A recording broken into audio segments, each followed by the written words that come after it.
Some have been so injured that they had to be hospitalized.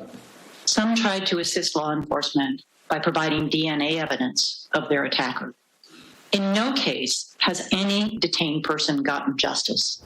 Strong testimony about the challenges for detainees at the Northwest ICE Processing Center in Tacoma. It was delivered in Olympia this week in support of a bill that would create more transparency into private detention centers in Washington. House Bill 2464 would force private detention centers to report serious problems to the Department of Health and law enforcement within the next business day.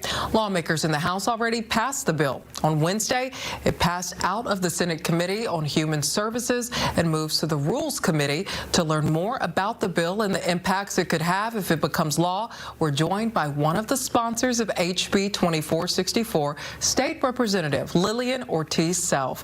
Thank you for being here, Representative. Thank you for having me. Can you explain what your bill would require from private detention centers? Absolutely. What we want is transparency. We keep hearing the number of complaints that keep coming to the Department of Health.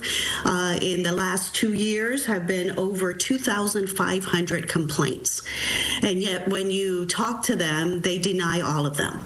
So what we want is a way to hold them accountable, to give us all the critical incidents: sexual abuse, hunger strikes, suicide attempts, medical assistance, all of those critical incidents that happen. We want to know about them. And how many private detention centers are in our state? And was there a specific case or complaint that inspired you to sponsor this legislation?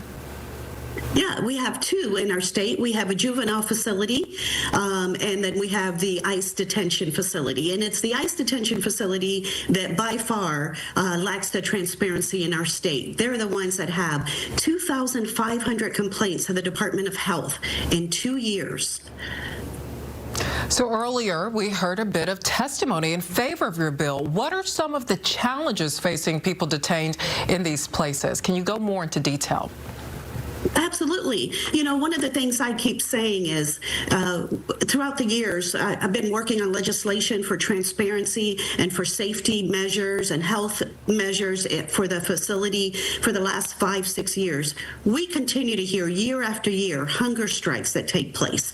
I keep saying, how bad must it be to go into a 42-day hunger strike? We hear of sexual assaults. We hear of lack of medical attention. We hear of freezing and unclean areas. The complaints continue and continue. The abuses continue. And we can't allow a for-profit facility in our state to continue to profit off the misfortune of others, and especially off of abuses. Have you heard from detention centers in this case? And what is the pushback, if any, as this works its way through committees? The pushback is that they are a federal institution and they could do anything they want. That is the message they're giving. Not more transparency, not please come in and visit our centers at any time you want. The last bill that we passed allows the Department of Health to go in unannounced for inspections. They have tried 8 times, and all 8 times they've been denied access, even though it is law that they must let them in. They feel they're above the law. If they have nothing to hide, they would not be doing this. They would be clear about the data collecting, clear about what they're reporting to the police, to law enforcement, which they have to do on critical incidents. They would welcome us entering in, Congress going in, but they will allow maybe one every year, very scheduled, no surprises, so that they can map everything out for us.